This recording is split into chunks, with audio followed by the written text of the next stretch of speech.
Okay, so hello everybody. It's my pleasure to have you all here for this brown bag event organized by Genocide Prevention Program and guest speaker Orli Friedman. I'll just briefly introduce her, and she'll tell a little bit more about herself and her work. So Orli Friedman is currently in Belgrade, Serbia, and she's the academic director of the SIT Study Abroad program in Balkans, Peace and Conflict Studies in Serbia, Bosnia and Kosovo. And she's also a lecturer at the Faculty of Media and Communications at the University of Singidunum, right? She's the director of the Center for Comparative Conflict Studies, and she's also an ESCAR alumna. So she got her PhD from this institution in 2006. So we are really happy to have her because she's working on the ground in Balkans, and she'll be talking about dealing with the past and the encounters between Serbian and Albanian youth facilitated through civil society organizations.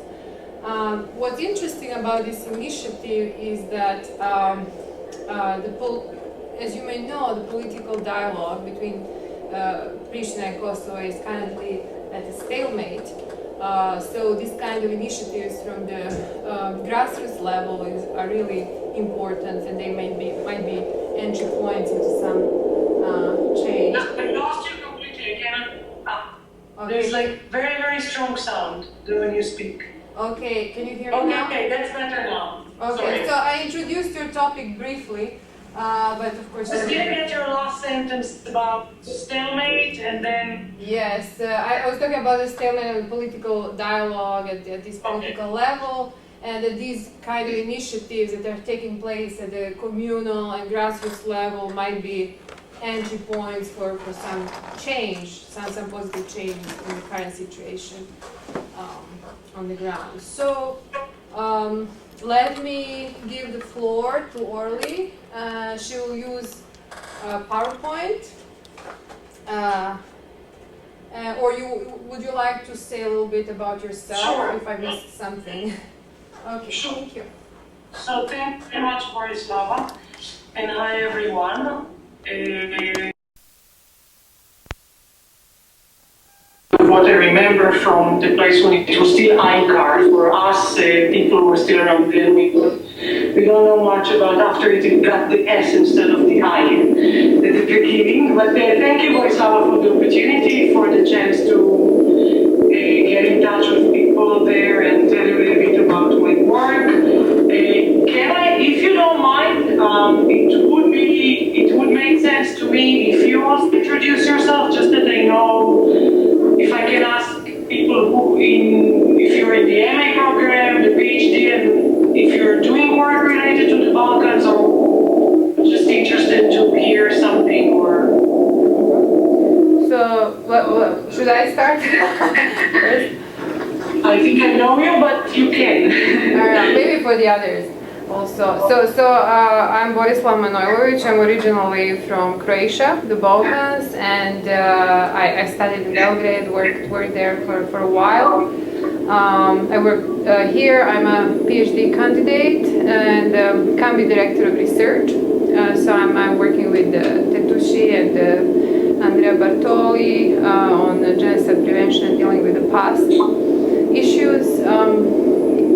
And I'm looking forward to defending my dissertation in the spring, hopefully. Hi, I'm Caitlin Conway. I'm a master's.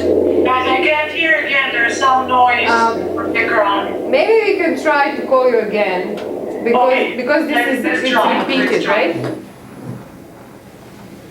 She going to It was good, but now it has this like background. Yeah, it's like the train is passing by. Yeah. Maybe What's it's a happening feedback with this? on. Can you? Yeah, just double click or.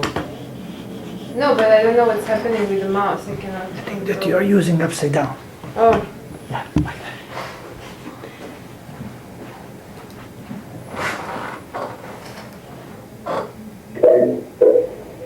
I think it's good. Hello? Can Can you hear Okay, us? better now. Before there was just like very strong sound as if there's wind or something. Yeah, it seems Okay, it's better. that's okay now. Okay, so let's continue with introductions. I'm Caitlin Conway. I'm in the master's program. I'm interested in the Balkans, but have done no work there or anything. And I'm going to on the study abroad this summer. I'm Deb Perlman. I'm not a student here. I work for Economics International. We're a USAID contractor, and I've been doing some work on Kosovo. Okay, my name is Ernest. I'm a PhD student, and my interest is terrorism. But I would want to know more about the Armenian genocide.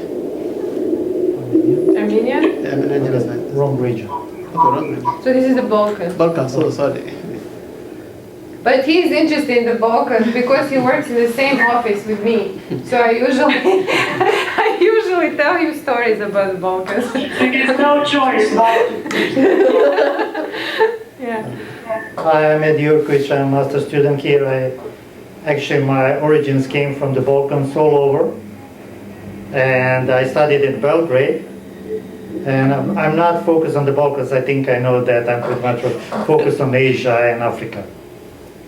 And I was in Kosovo 1998 when it was really interesting.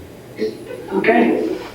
My name is Tetsushi Ogata. I'm finishing up PhD here. I'm originally from Japan, and I'm the director of Genocide Prevention Program.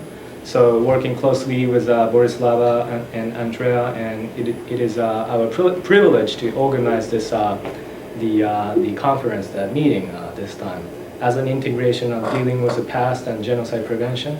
So I'm very much looking forward to learning more about the Balkans. Okay, great. So I have, I understand we have altogether, we have to finish in about an hour and a half. I'll try to talk a little bit more about my work today. Can you hear? Yeah. Okay.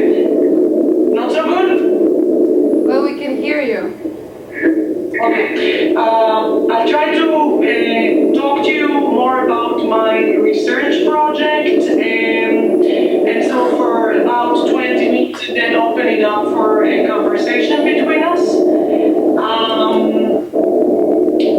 Particularly what I want to share with you today is the project that I've done in Kosovo, actually, and it's a project that has to do with Serb-Albanian relations in the aftermath of the conflict. So it's sort of already a post-conflict reality that I'm talking about. Particularly for those of you who don't know so much how I just started talking about a little bit about what we'll talk about today, but for those of you who don't know much about the context, I'll try and give a little bit of background of the conflict after '99, and then take you more in depth into my own project that actually analyzed a very specific project of one NGO here in Serbia, which is called the Youth Initiative for Human Rights. And it's a project that takes young people, most students. Now we are losing you. Maybe we can mute Maybe our mute. side. Yeah, mute our side. How? Just click and remove. Yeah. You see the microphone. Click. Okay, maybe it's going.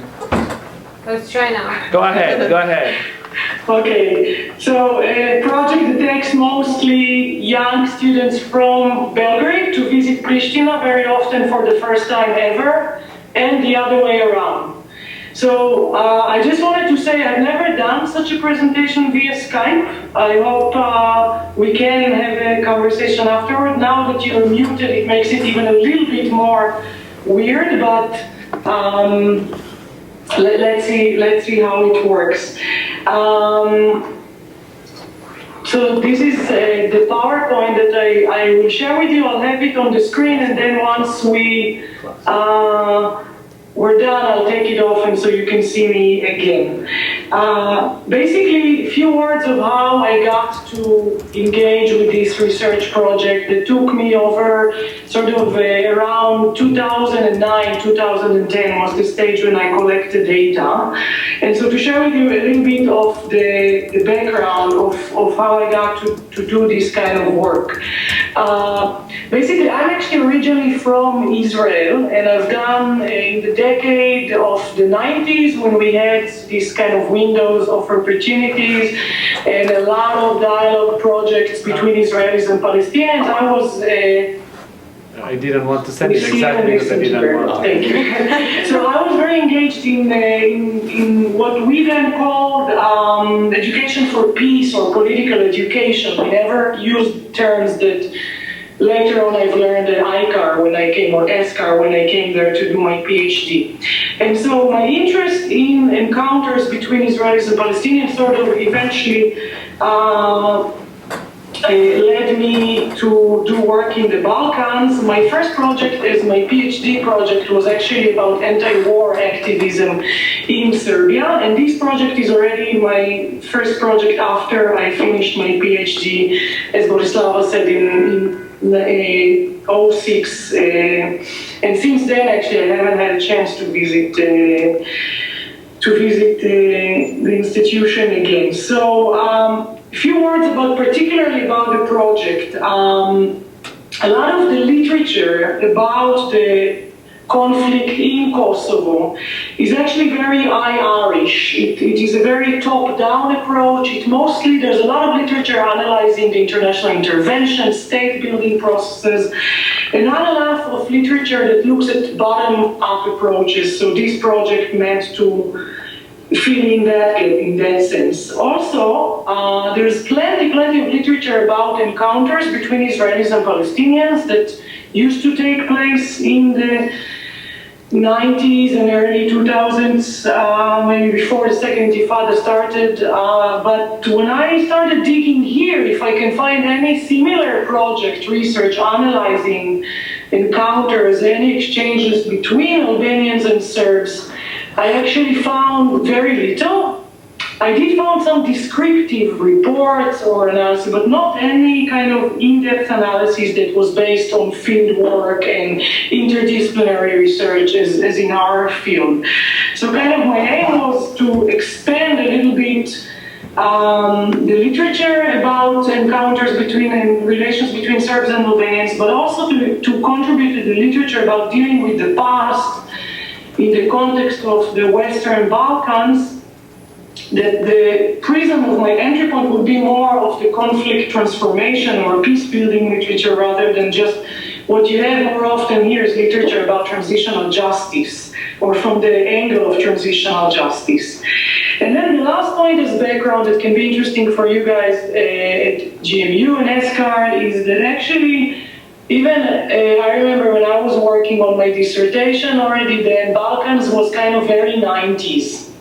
So nowadays in Washington, D.C., no one talks about the Balkans. It's all probably the Arab Spring and other hot spots. But what was very hot in the 90s in terms of intervention now become a very, very, very interesting ground for the post-conflict analysis and research that I think there's still so much more to do here and so many questions we can ask. So now we're talking about a little bit more than a decade after the war in Kosovo ended, and more than 2 decades since Yugoslavia started breaking up violently. And in a sense, this is why I think it is a very interesting time to do this kind of research here, and particularly for you today, for your discussions, I think what I hope I can contribute is a little bit more of the bottom-up approaches, and also maybe how things look a little bit from the periphery rather than from the center where you are in a sense of more kind of world order structures. So to get a little bit into the background that I want to show. And please stop me at any point, unmute your computer and ask me any questions if anything needs to be clarified. But to sort of zoom in to the region that I'm talking about and to look at the relations between Serbs and Albanians inside Kosovo as well as within, between Serbia proper and Kosovo and Serbia proper for that matter, Serbia proper, for that matter, is the green territory that you can see on the map. So it's kind of Serbia minus the autonomous regions of Kosovo and Vojvodina. So my lenses to this kind of discussion about peace building and post-conflict transformation, and particularly the dealing with the past angle of encounters, I'm sort of looking at Share screen, just like share screen. You can't see the PowerPoint? Share screen. Do we need to share or No, No, we already set it up, so. Let me test it. I thought you... Okay, now she is. Now? Yeah. Perfect.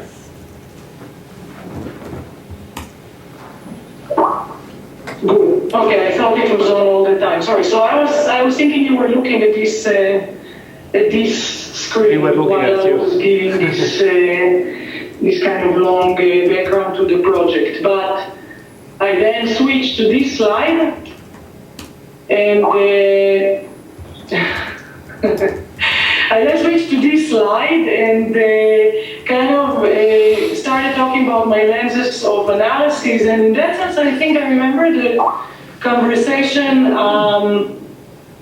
still when I, mostly at the beginning of my time at SCAR, is like, to what extent we need the local context to go into deeper analysis when it comes to especially dialogues or encounters or those local processes in peace buildings, rather than the top-down point of view. So in that sense, I want to offer the three posts, and usually you mostly work with the post-conflict or conflict, but here the post-conflict. And when I started my study here, two more posts were very, very important, often lacking in kind of policy analysis coming from Washington, D.C. But one is the post-Yugoslav space. And if you open up to the post-Yugoslav space, then it is important because, for example, it suggests that people do have some shared past. That, for example, I can say today Israelis and Palestinians have no shared past in terms of the conflict other than a conflict. But here we do have Yugoslavia, socialist Yugoslavia, that is a shared past before, and then we enter the decades of the war, of the breakup of Yugoslavia. So I take into account this shared past and look at the post-Yugoslav space altogether. Another post is the post-socialism, because the transitions that happened here now are not only between war and conflict and post-conflict, but also transitions between structures and systems, and so many societal these additional process that emerge as very important to understanding the post, which is the post-conflict one. So I'm kind of highlighting that. We can go back to that later if we want in our discussion. So when we zoom into Kosovo, so if you take a look just at the recent census that took place in April 2011, and we're talking a little bit less than 2 million people. We can talk more about the census and the problematic of that here in this region, but I'll skip it for now. But look at the makeup of the population in terms of the ethnicity.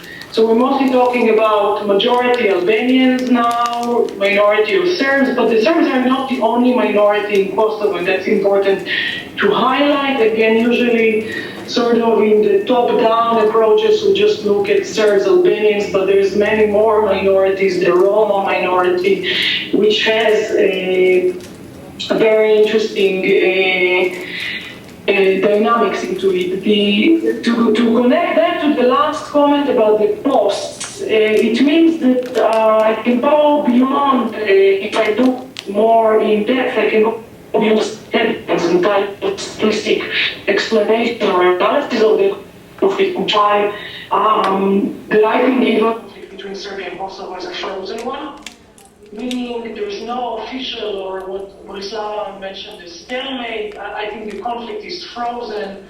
There's no official recognition of Belgrade, of the unilateral declaration of independence of Kosovo, and which affects the people here. Your average person from Serbia has never been to Kosovo, doesn't know much about what happened there, but of course has very strong stereotypes, images, and not to mention the narratives that I will touch upon in a minute.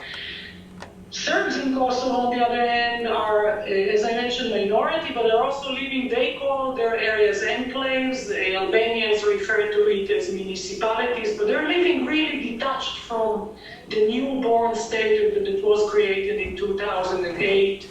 And for them, they look up to Belgrade mostly and less to Pristina. And of course, there's the north of Kosovo that is predominantly Serbian and does not recognize Pristina as the capital at all.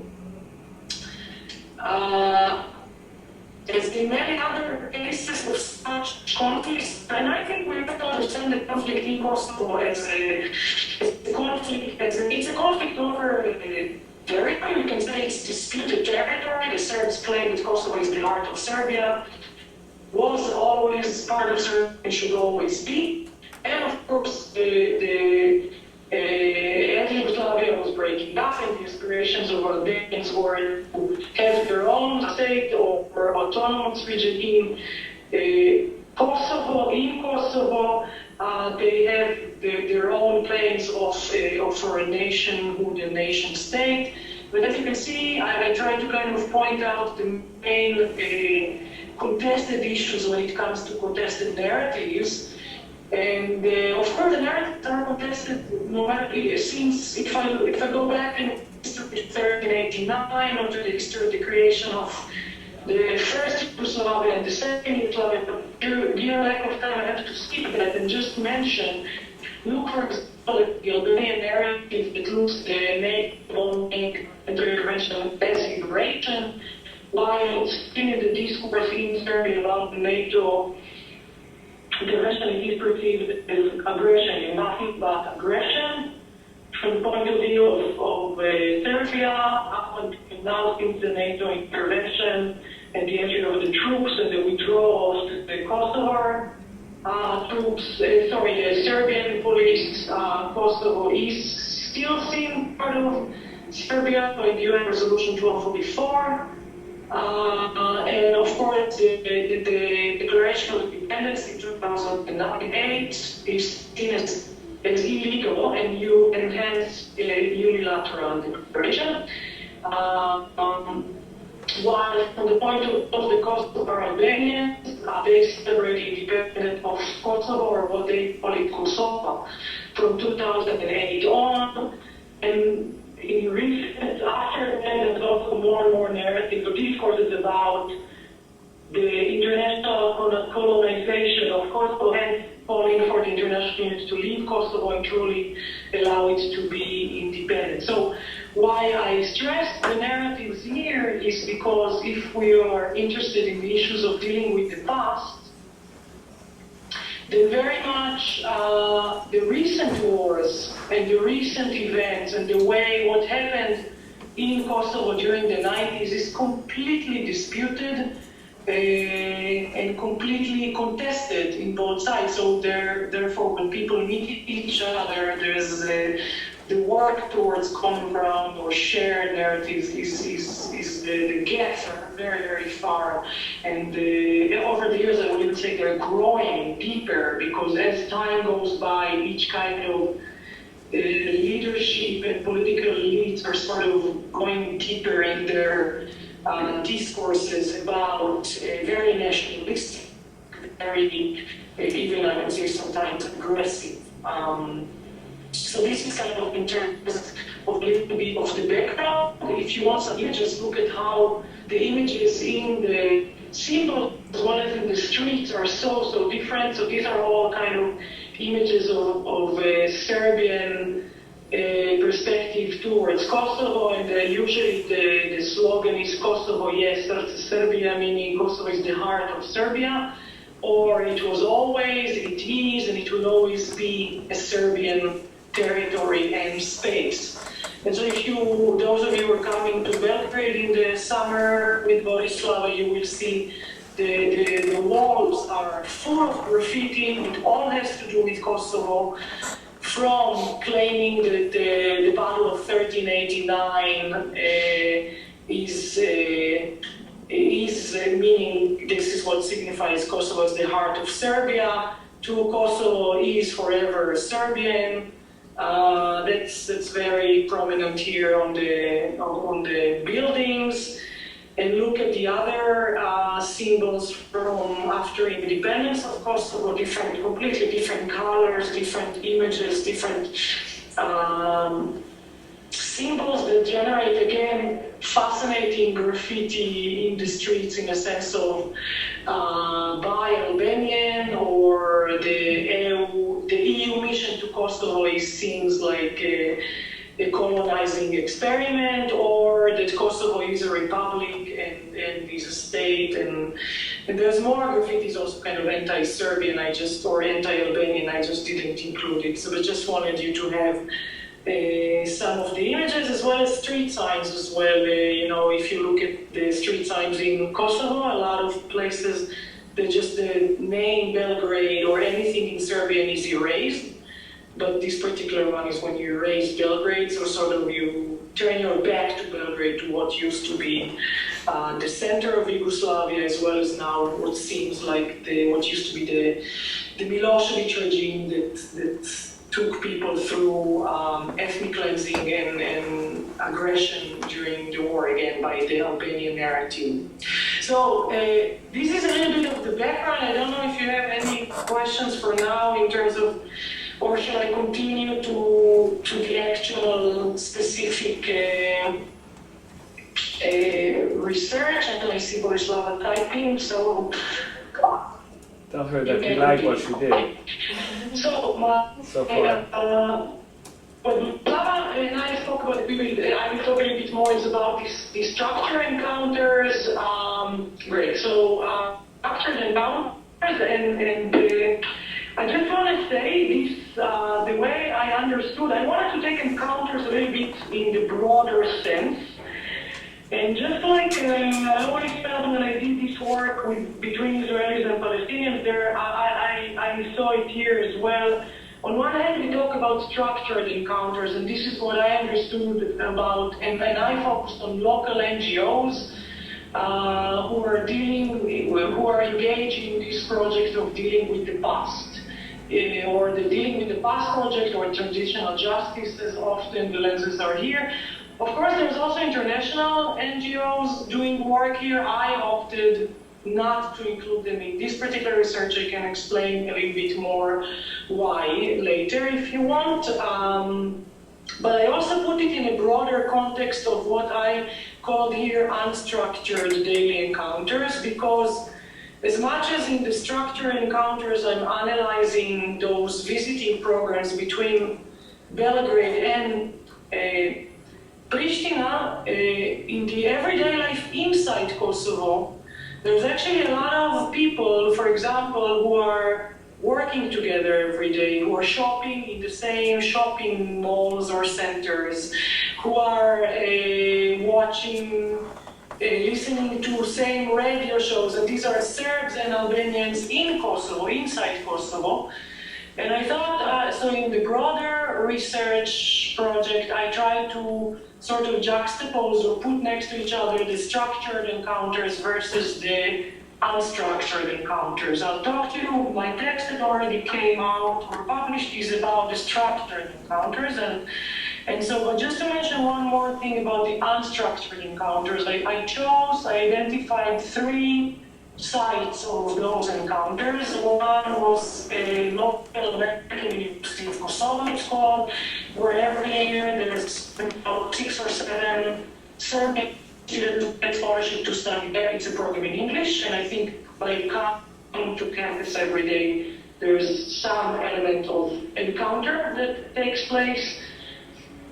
Then I focused on people who work together, mostly international organizations. So if someone is working for, I don't know, the UN or OSCE offices in Pristina, they're actually, again, sharing office space, working together every day, Serbs and Albanians, and some very interesting interaction takes place there.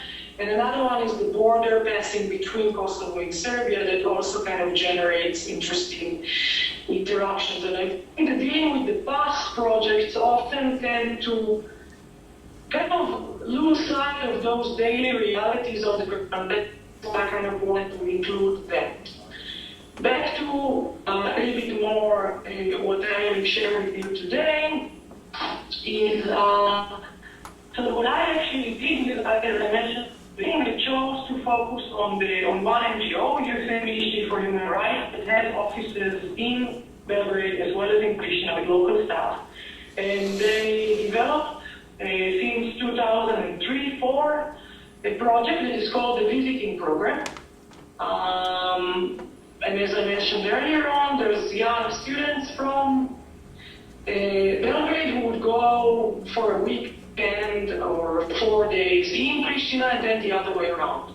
Most of them, I would say, have never been to each other's cities, countries, and in that sense, it generates a lot of interesting dynamics to look at. What I did for my data collection, I actually joined visits, one in Belgrade and one in Pristina, and also joined the bus ride with them, which is 7 hours of a bus ride from Belgrade to Pristina and the other way around, and a border to cross. And also did interviews with people before they visited and after they visited, and met the groups before they visited for a small kind of discussion with them as a group.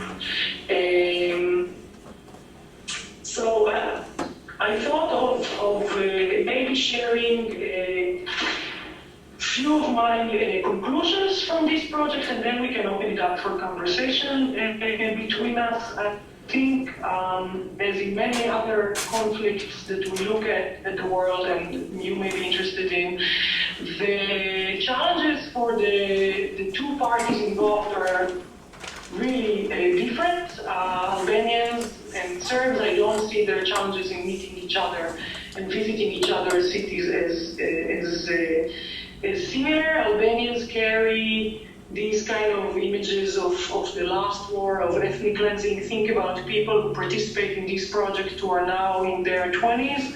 They were all kids when they were forced to leave their houses and ended up as refugees when needing to run away or leave by force Kosovo. So their image of Belgrade is of Milosevic, Serbia. It was kind of frozen in time for them, Serbia. Often they don't know the changes enough that has took place here. And the other way around, for people from Serbia who are going to Kosovo, they have very strong stereotypes of Albanians. I can get into it later if you're interested in more.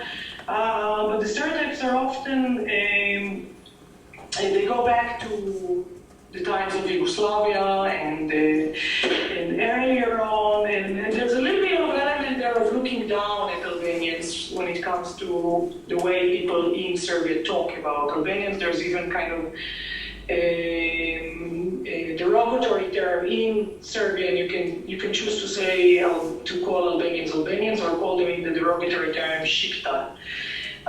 So these kind of the challenges for both groups are very different.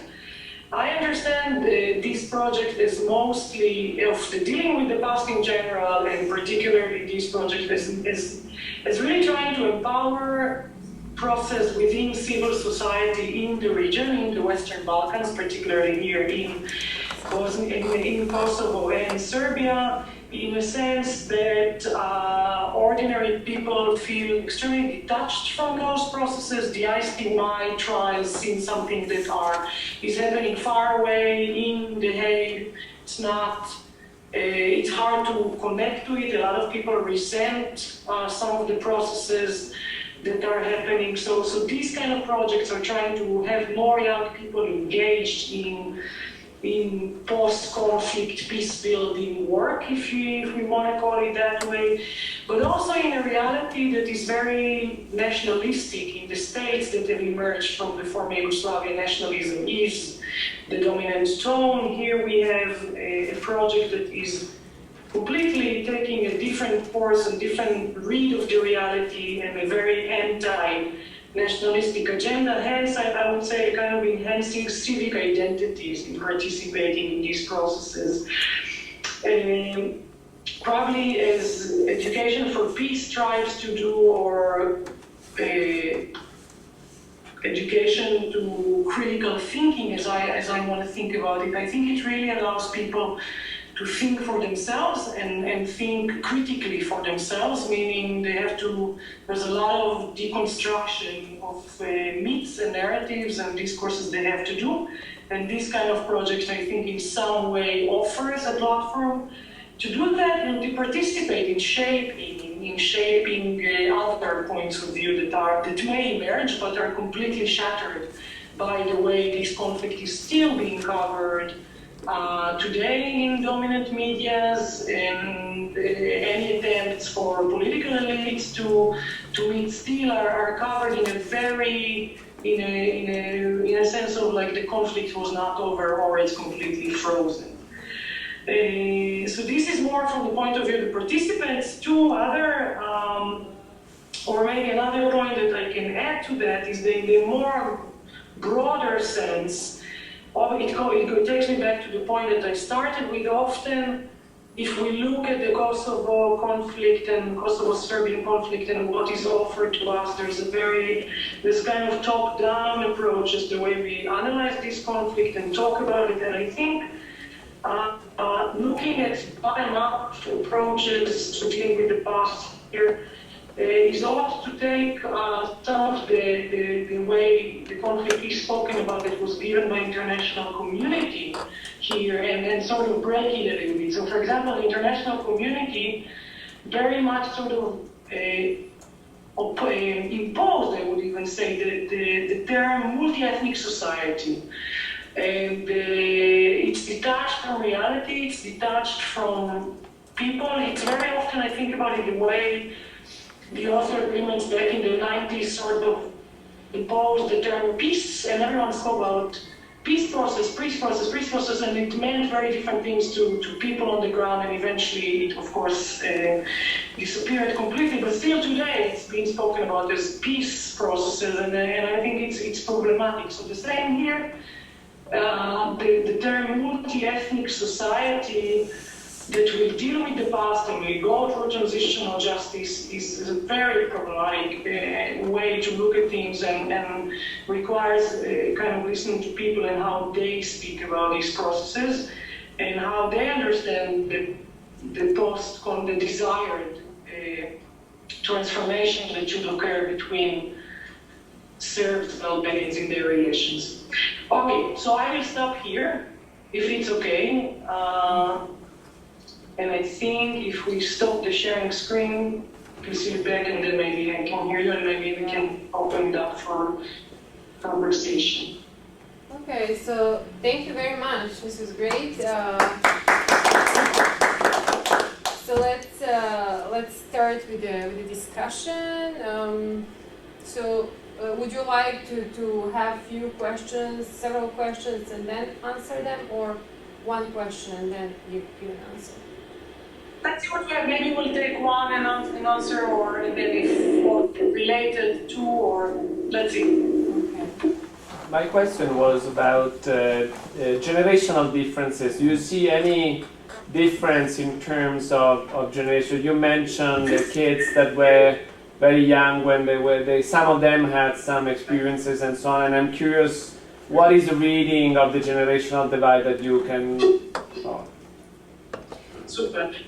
Orli, just to introduce, this is our dean, Andrea Bertoli, so he came a little bit later, so we didn't get a chance to introduce him. And we also have two more, then if you want to introduce everybody. Hi, my name is Elizabeth Elmore. I'm an attorney from Chicago, looking to move into rule of law work in the Balkans.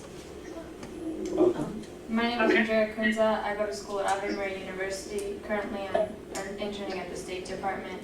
We're specifically dealing with the Balkans. Welcome. So you have a nice group. Super. Well, the generational divide is very, very interesting. I also kind of devote some of my discussion to that because it's a very acute thing here. For example, what came up in a lot of my interviews actually with participants is that often people talk about not telling anyone that they're going to the other side, or to the other side. They're not calling it the other side, but you don't tell your parents from Belgrade or from other places in Serbia that you're going to Kosovo for the weekend and the other way around. But their parents actually grew up in Yugoslavia and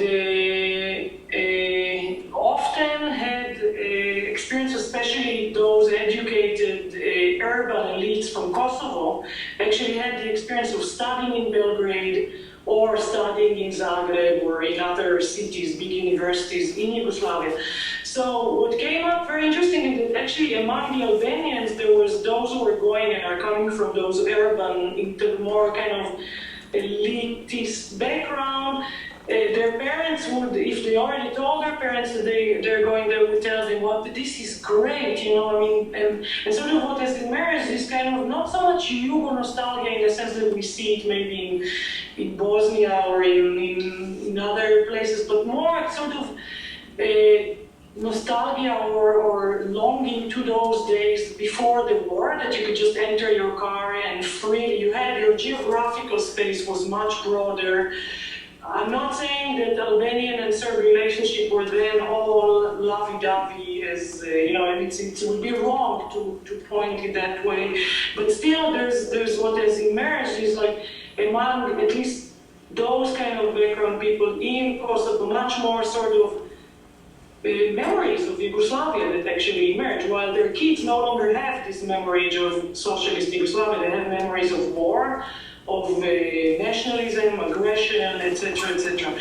From the other way around, really people don't speak about it here because it is so sort of risky to say here, I'm going to hang out with Albanians in Kosovo for the coming weekend, meaning what? Are you accepting the independence of Kosovo, or you're a Albanian lover, or so you can be pointed at, you know.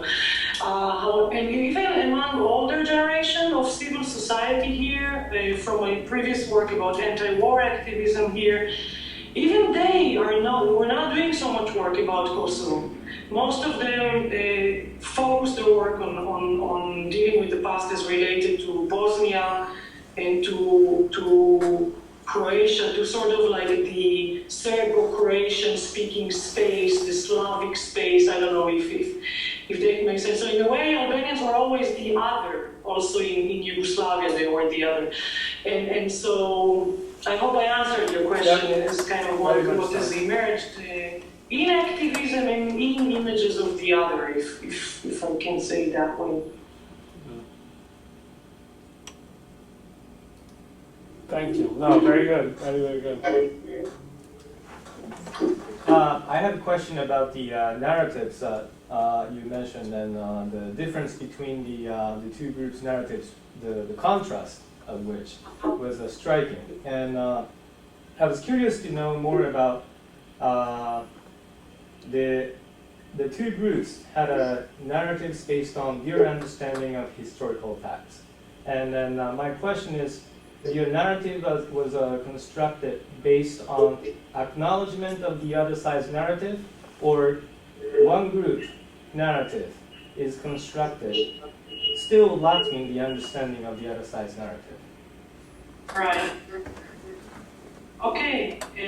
This is always interesting. I think in most cases we see very little acknowledgement or reference at all to the other narrative, you know, so it's kind of absent completely in the way I would say the current discussions here. In Serbia, for example, there's very little you can read about news from Kosovo, unless it's relating to Serbs in Kosovo, but other than that, very, very little. If we go back into the creation of those narratives, I would want actually to make a comment that we have to even complicate it a bit more and say, of course, within the Serbian sort of column that I offered, there's also kind of more colors and shades into it, right? And also the other way around. Even within the Albanian community or communities, there's more, the narratives, there's some nuances there. So for example, in the sense of the Serbian narrative, I offer the hegemonic narrative, right, of Serb nationalism, and that's the hegemonic one in the state now.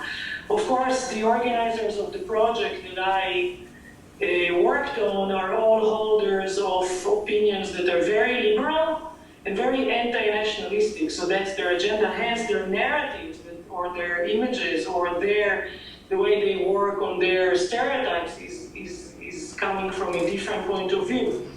Another point is, for example, the main holder of the Serbian narrative towards Kosovo from referencing the Battle of 1389 and on, is the Serbian Orthodox Church, which not only does not acknowledge any of the Albanian narratives, but also had a political agenda, right? We're talking about the role of the Serbian Orthodox Church in maintaining the Serbian national identities, and very much so after the breakup of Yugoslavia, when the return of religion here.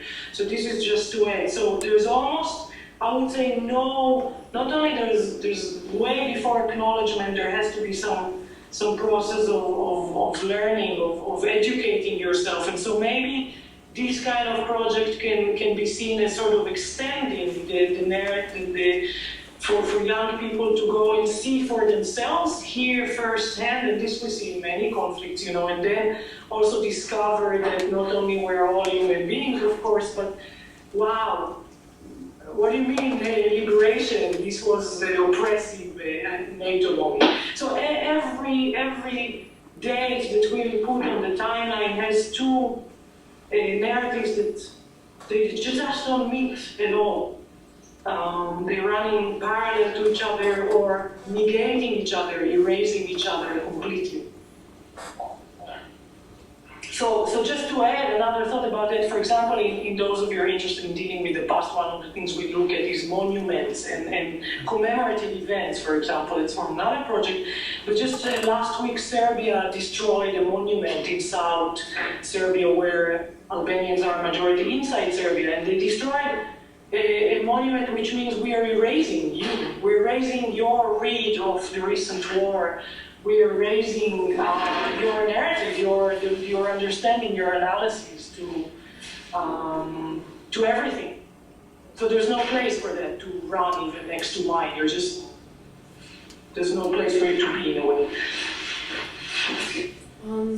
If I may ask a question, since we are talking about discourses and narratives, and I read the article that you sent. What I'm interested, did you have people like Serbs from Kosovo who were participating in the programs who are now IDPs in Serbia? Because I assume there is a difference between their discourses and narratives and the discourses of Serbs from Belgrade, definitely. So if you can tell us more about that.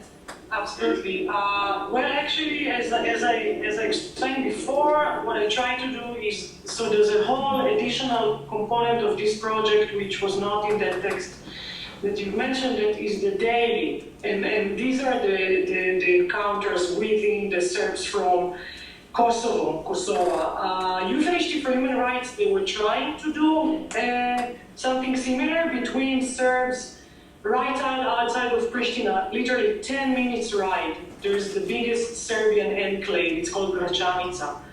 It's a municipality of Serbs, and they, again, it's a very interesting dynamics. It's Serbs who remained in Kosovo after '99, they didn't leave. they don't speak a word of Albanian, and they're in Albanian space completely.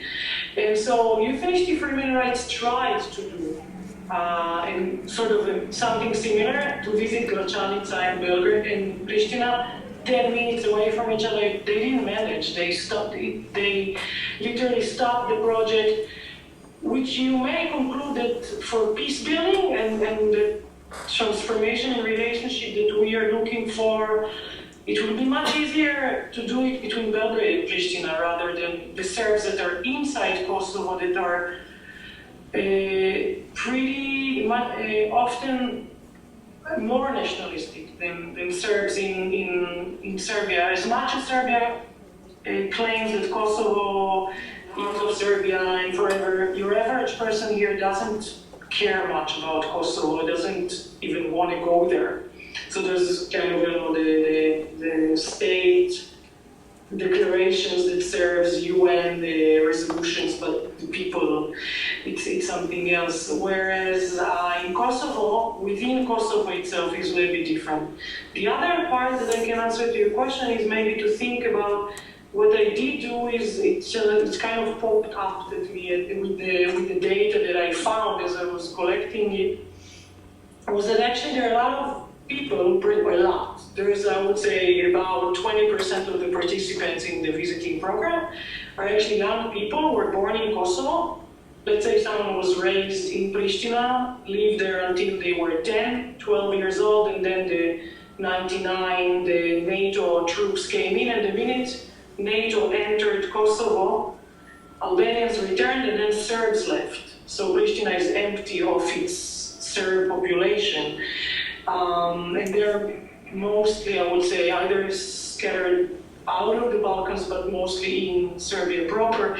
So I've met young people who were born in Kosovo and then left, were forced to leave to Serbia, and they've never went back to Kosovo. And so they, through the visiting program, are actually going back to Pristina, and for the first time, so they would consider themselves Serbs from Kosovo. They just no longer live in Kosovo. They build their life as IDPs or refugees inside Serbia, and so that's a very interesting dynamics that I saw. Unrelated directly to what you asked, I think what's interesting about it is that I discovered Pristina in a different way. I mean, they remember different street names. The buildings have different names. Lepa Breda, Strada, it will tell you something. No one talks about these places now because all the names of the streets, of the signs, just everything changed, and it's all now in Albanian. So that, I think, again, is kind of the post-use of space if we want to explore it a little bit farther.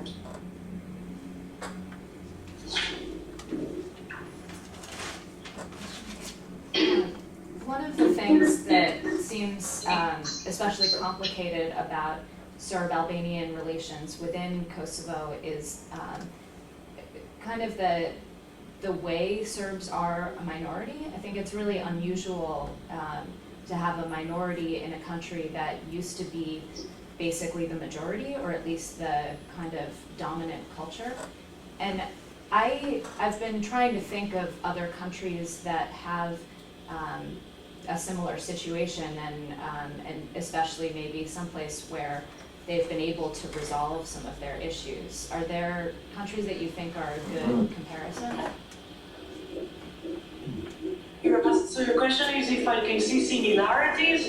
With other countries that have had a minority-majority situation that's similar, and where there have been successes in kind of resolving some of those issues. I think that one big failure is where I come from, but it's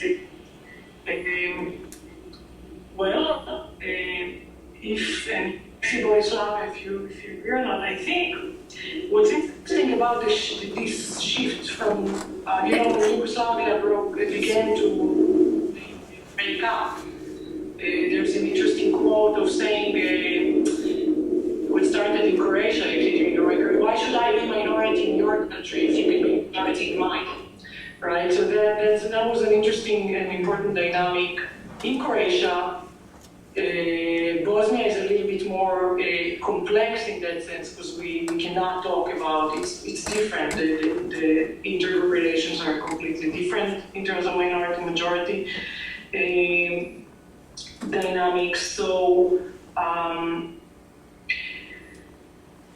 I think I'm interested to talk more about this shift in the power, or in the, but that's not what you asked me. I think to what you asked me, no, I'm not familiar with the, I mean, I'm familiar with the state of Israel, that when it was created,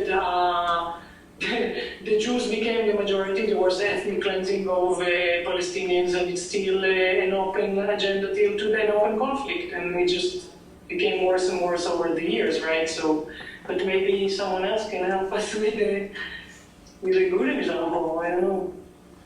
I think it is okay to say no. I don't think that there is any wrong about answering question. I do believe that if I understand the subtext of what you are saying, is that what we all find extremely challenging and interesting about the situation, particularly in Kosovo, is this shifting of the minority-majority dynamics.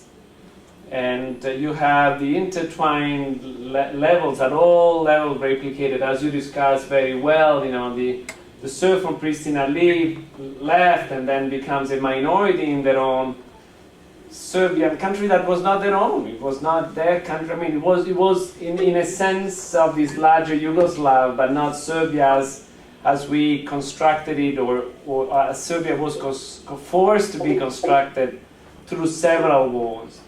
And I think that it's interesting to see how these decisions are not just individual decisions. You know, the communities that decided to stay, they had to do it together. They cannot survive just as an individual decision. So there are very interesting processes about actually almost hyper-coherence. So one of the explanation that you can have about this impossibility of doing the dialogue between the Serbian village 10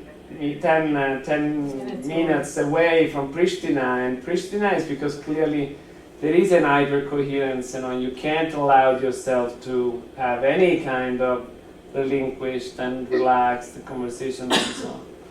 But I think, are you going? Are you connected to? I've been there a couple times, and I'm looking at it kind of from the perspective of what kinds of things might help bring people together, and I think it's, in a lot of countries with a minority population, you would kind of work with the majority to recognize the minority culture and values as something that's legitimate and part of the country's society and the national identity, and that's not really a dynamic that would work in Kosovo, just because the Albanians. It's okay, I can hear it. It comes and goes as well. Yeah, if you can turn it off. But she needs to hear. Oh no, she needs to hear. Yeah, you're right. I'm sorry. One thing that I would respond is that there is an interesting follow-up to your observation about this idea of multi-ethnic society as an imposed frames and so on. And I think that I would strongly recommend to, as much as possible, avoid generalization when we speak about people. I think that each of us is entitled to differentiation. And it doesn't make any sense if I am a Serb to say, because I'm a Serb, then X. Well, if I am a Serb in Belgrade, I have an array of choices. If I am a Serb in Kosovo, I have an array of choices. And I think that what is important for us is respectfully understand why people make the choice they make and accompany them in their choosing. Because that choosing most of the time makes sense. There is a reason why people do what they do. They don't do it just because they are stubborn or against international community or, am I making any sense? So in that sense, there is an attitude of learning from the people. Where are the people going? Why Why did people leave Pristina? Why was the urban space, is less safer or less welcoming or less of a possibility than a little village where all the Serbs were together? And then this kind of dynamics. If I can add something to this sort of angle of looking at things, and I think it's from this other part of my research that I didn't talk much about today, the unstructured narrative. This is exactly actually the questions I wanted to understand. Like, how do you overnight accept this? Now you're a minority, and now you have to. Do you participate? Do you take an ID card? Do you take the license plates? Do you leave? Do you run parallel life? And for the questions that you're interested in, how do you help in this situation? Can you help at all? And I believe what I understand is that the solution eventually will have to come from the people itself, And from the people itself, if you talk to ordinary people, and they will all tell you, listen, we all at the end of the day, we have the same problems, Albanians and Serbs, inside Kosovo. So if you move outside, if you move OSCE and the US agenda and Serbia and all of it, people are really struggling economically to, have money to live, to survive with average salaries of less than €300 a month. People are sick and tired of corruption by their own local elites. People are, the infrastructure all over Kosovo is destroyed. You have no proper electricity, you have places with these are the issues that people care about much more than ethnicity. And that's why I try to go to look for shared places where people are actually meeting each other on a daily basis. And the interaction in this new shopping mall that was built out, it's just on the road between Gračanica and Pristina.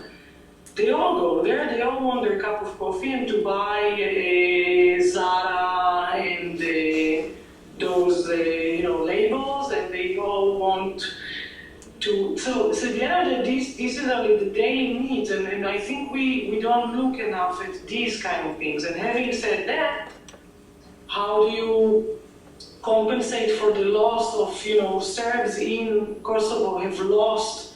There's south of Ibar River, where Serbs are in minority, there's no urban people anymore. There's no urban space where you can live. You have people who were city people or consider themselves as urban people who now live in a village-like place. So the north of the river, which is the divided city of Mitrovica, there's a line of completely negating any creation of joy in life, or this thin line when you start rebuilding life together, and how to accept the fact that you're no longer the majority. I mean, that's the heart of the whole matter.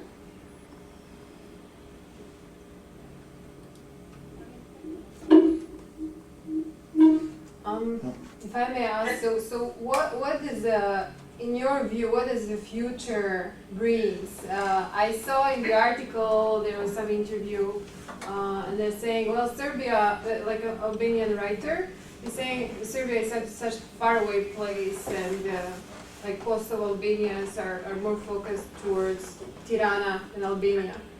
But, I mean, you're not living in isolation. You don't live in a vacuum. You are surrounded with certain neighbors. What will happen? Is that, I mean, is that, will that continue, this isolationist and kind of alienation attitude, or do you think there will be some change? The current leadership in Serbia, I don't see much change in the horizon. And I think for change to take place, some of the structures have to change.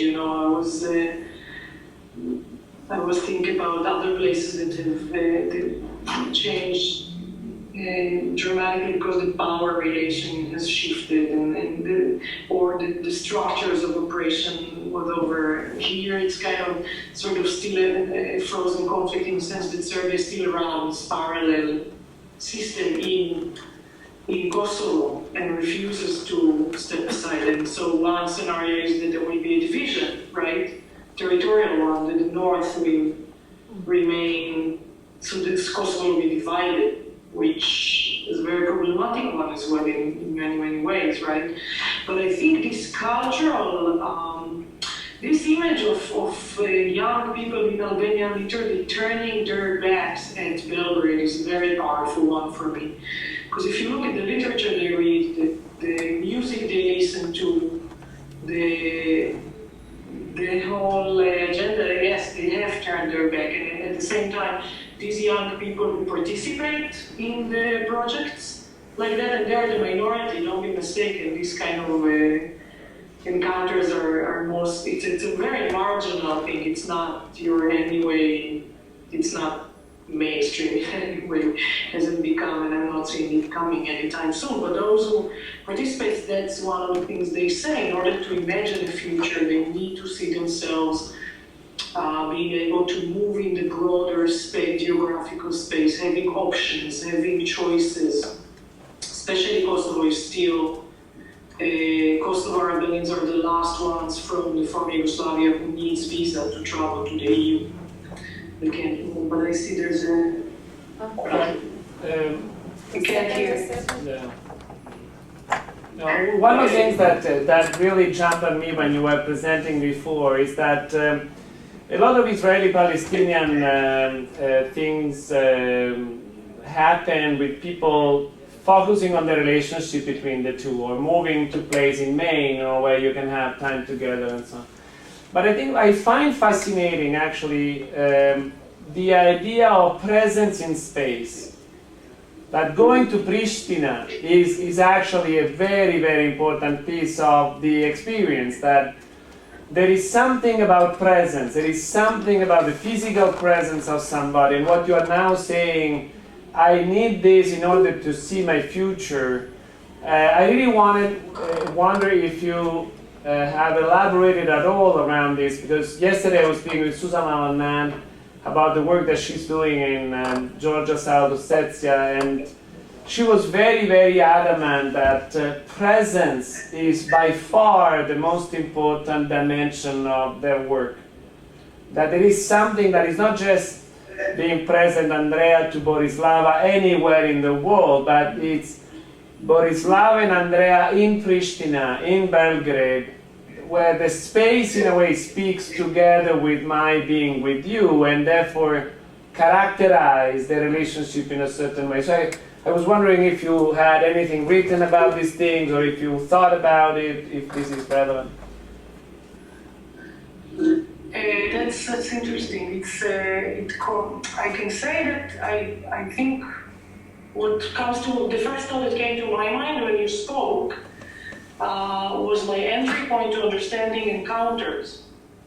So, and I think my point of view about encounters is very, very critical, given my experience of doing it for so long between Israelis and Palestinians and where we ended. So, I actually want to say that, in my opinion, encounters should only be the means for change and not the end itself. In a sense, and I think that's where a lot of the mistakes were done in those places in Maine that you're referring to, and I was there too. It was seen as the end itself. Wow, we made a friend from the other side, that's it. If I see it as a means for social change, for political change, then yes, the presence is very, very important, but I see, what I try to think about the work that is awaiting for them when they go home. And the layers of racism that one needs to break within your own society, because, I mean, the way that I understood years ago, the way we speak about Palestinians was completely not as equal human beings, right? So we had to be in the same space to break that. But then the work is much much more in my own community, and that's the catch I think here as well, and much more for the Serbs in many ways. When they come back home, to break through the way our things are being discussed here is much harder. So yes, they need it, but so that's one part of my answer. Nice. The other part is that in terms of the space, what was interesting for me, and that's unique to this case study. I don't think it's the same when I look at the Middle East. It's that here, the shared past, you know, like one of the things that came to my mind was like, are these young people really trying to reimagine the Yugoslav space as it was when it was all open?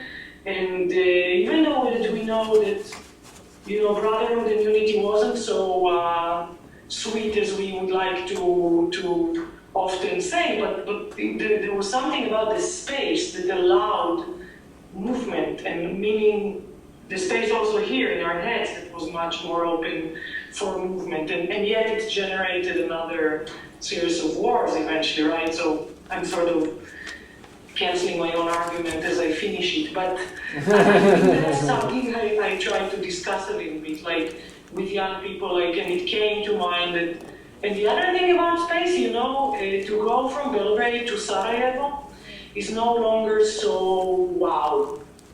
It's okay, it was normalized in a way. To go to this Albanian space, to Pristina, it's totally cutting edge, and I think the adrenaline runs much faster, and I think that, so, but it's interesting, this comment is helpful in a sense of looking at it through space, so thank you for that. You're welcome. Very nice. Any other questions? Eddie? Yeah, actually, my question is related. I understand we are living in the present, but the present is created according to the history. What is what the children are learning in the schools? What kind of history? In Serbia, about, I don't know, 1389, the great war, the great battle against the Ottoman Empire, or in Pristina. That is one part of the question. Second part is that according to the Constitution 1974, all Albanian minorities in Kosovo, they had the right to go in schools in their own language. Is that the same now principle for the Serbs who are living in Kosovo now? Yes. Or they need to use the Albanian language? Right. Well, I think probably if we think about what are the curriculums at school, this is the same like in so many other conflicts. They are the one thing that you have to start from slashing, right? If you want to change, to open possibilities for change. So what you study here in state universities, as well as in Kosovo now, is completely leads back to those narratives that never meet, right? And of course, it was all consolidated in the service of the nationalistic or nation-building processes in the aftermath of the breakup. And so I understand this kind of work of dealing with the past, if we're going back to that, of civil society, as almost sort of a work that has to come up with the counter narratives and expand, you know, production of knowledge, which is different than what you have in the textbooks, right? About the language, what you asked, and by the way, if you look by just another thought of the curriculums, it continues over, at least in Serbia, very much in state institutions of higher education. So that's the problem, you know, it even it's beyond high school.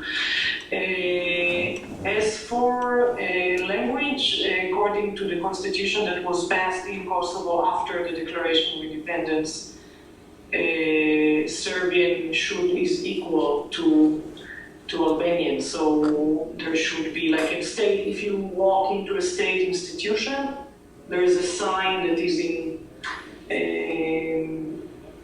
Cyrillic and in Latin and Serbian.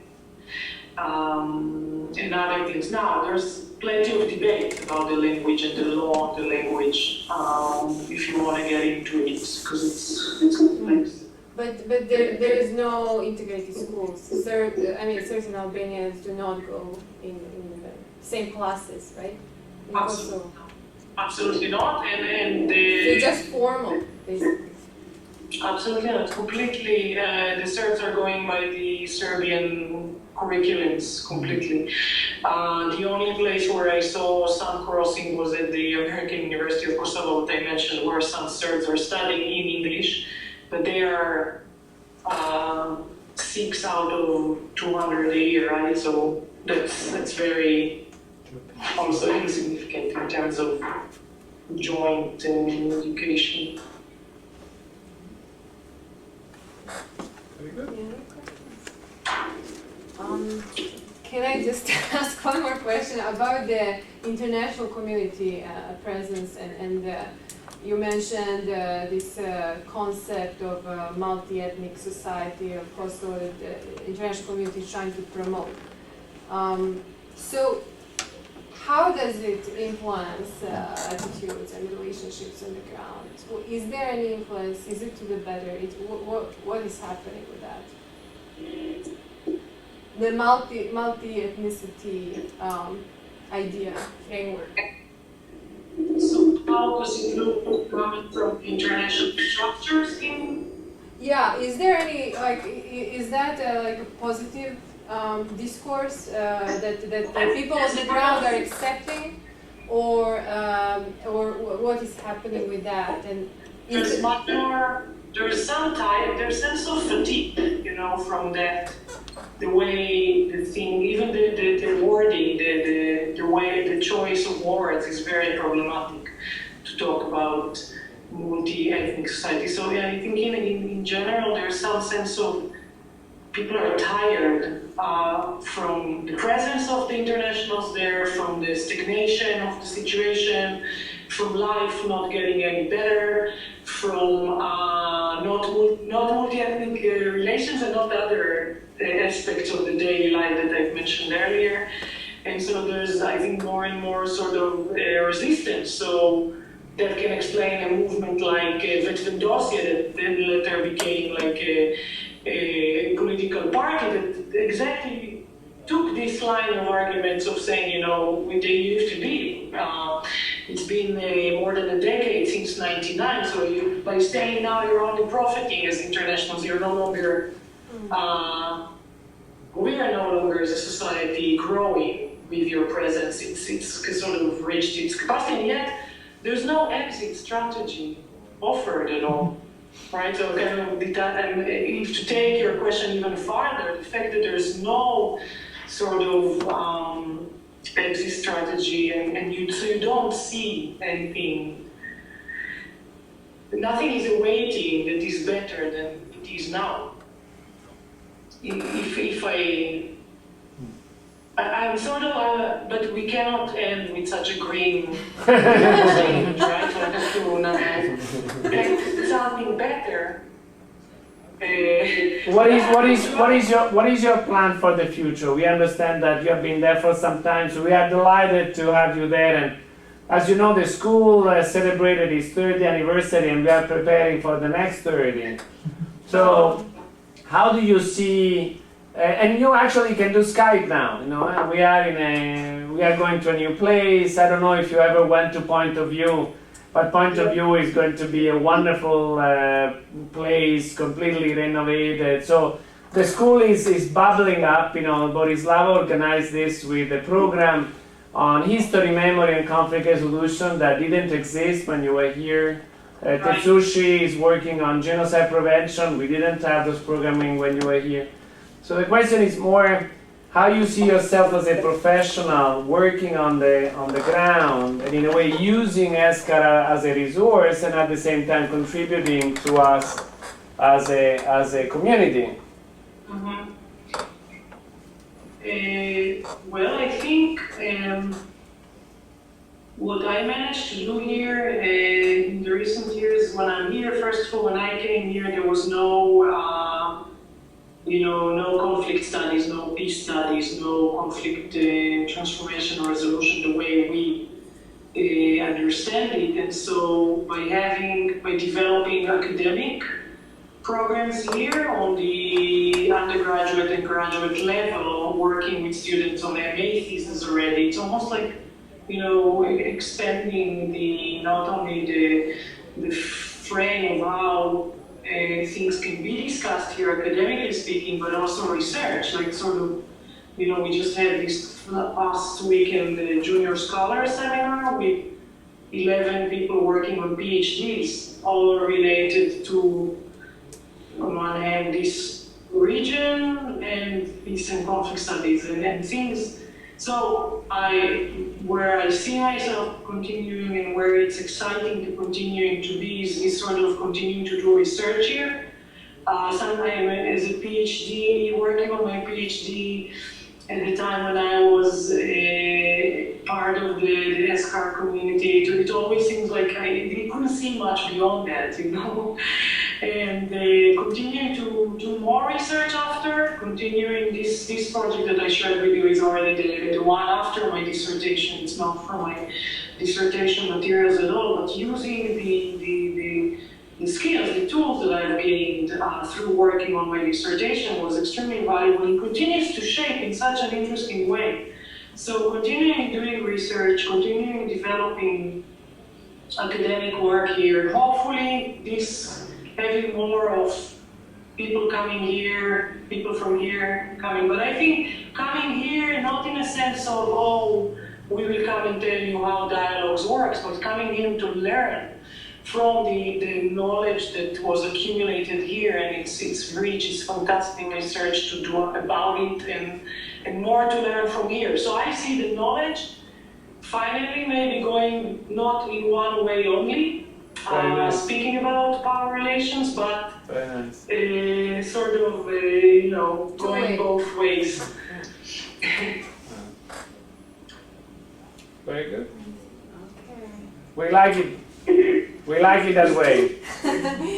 Sorry? We like the idea of knowledge going both ways. Okay, so if there is no more questions or comments, I will close this session. Thank you so much. We will send you the list.